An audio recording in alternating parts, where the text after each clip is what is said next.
Informe final de la Comisión de la Verdad, cuando los pájaros no cantaban. Historias del conflicto armado en Colombia.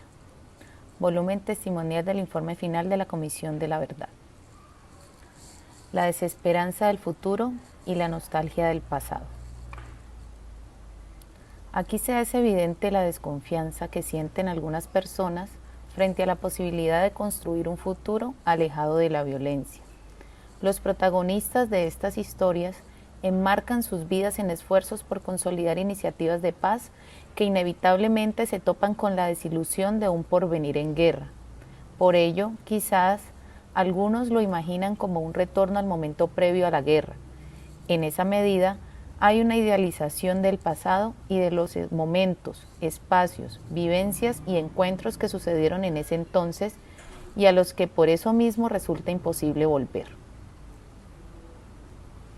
Mi palenque soñado. Tenía 9 o 10 años cuando llegué al Chocó. Venía de Cali. Era una niña de ciudad y tenía la percepción de que el Chocó era una cosa horrible, fea. Así me lo hacían creer. Cada vez que nos acostábamos, mi papá y mi mamá nos leían unos cuentos sobre el pueblo más hermoso del mundo, y yo pensaba que eso era en Europa, en Italia.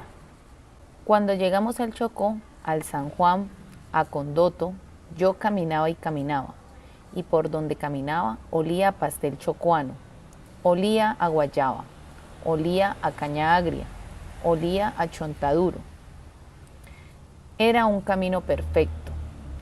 Iba caminando con mi hermana y mi hermano, que era muy chiquitico, y cuando mi hermano mayor nos recibió, yo dije, Dios mío, ¿cuándo iremos a llegar a ese lugar tan feo? Qué felicidad fuera que nosotros viviéramos aquí, en esto tan perfecto.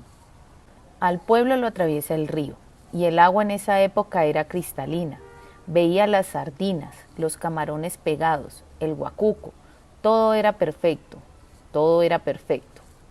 La playa estaba llena de gente, la ropa blanca de toda la gente estaba tendida en un lado y la ropa de color al otro.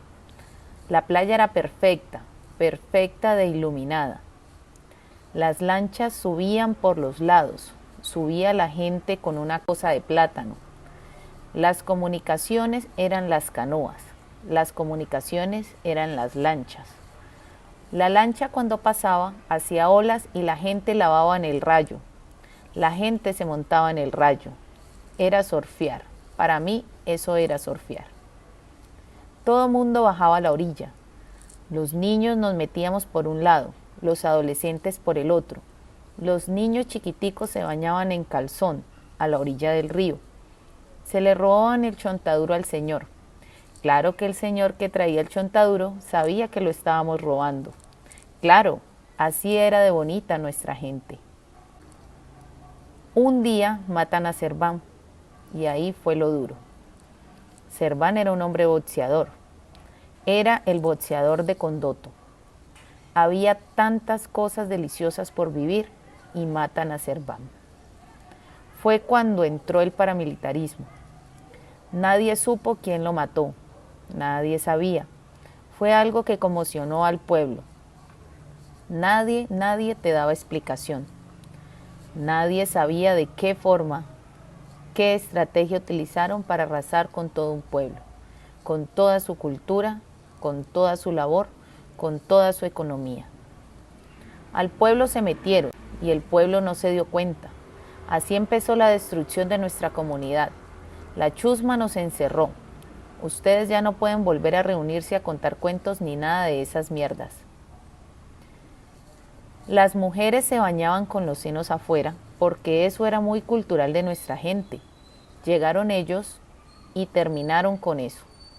Tener los senos afuera era sinónimo de prostitución, de permiso para violarlas.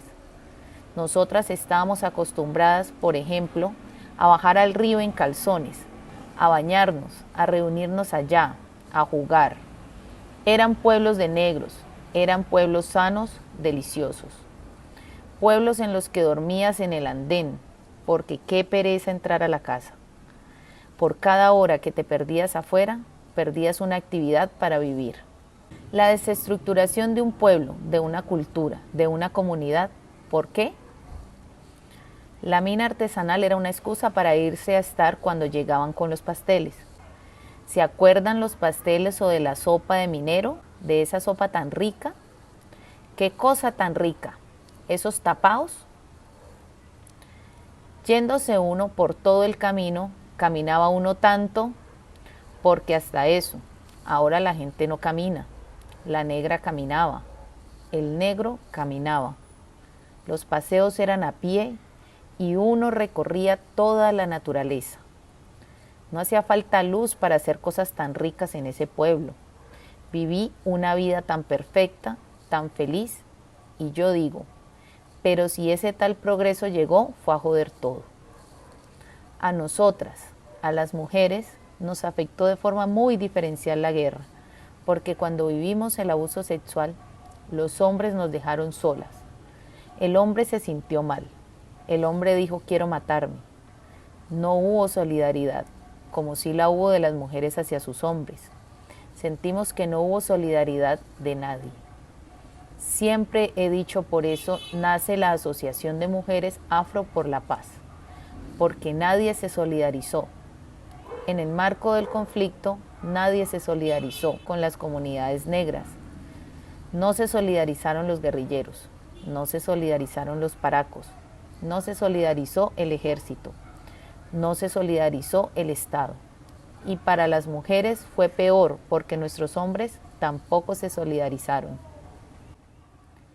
Afromupaz es eso, solidarizarse como antes, a la orilla del río. Nosotras un día dijimos, Afromupaz no puede ser una organización donde nuestra gente llegue y no haya comida, donde no haya un tinto. Nosotras decíamos que no queremos oficinitas, tiene que ser un espacio donde entremos y salgamos como locas y tengamos espacio para ser felices. Nuestro escenario tienen que ser las casas, tiene que ser un Chocó, tiene que ser un Pacífico, tiene que ser un Atrato, tiene que ser un San Juan, porque la orilla del río era una estrategia para reunirnos, era una estrategia de comercialización, de comunicación. Nosotras aquí en Afromupaz decíamos que ese es nuestro palenque soñado. Imagínate en esa época tan perfecta y tan linda. Yo lo viví muchos años de mi vida. Cuando llegan estos grupos, el río se vuelve algo espeso. Por eso, nosotras construimos nuestro palenque soñado, el Museo Afromupaz, para rescatar la orilla del río, donde todos disfrutábamos.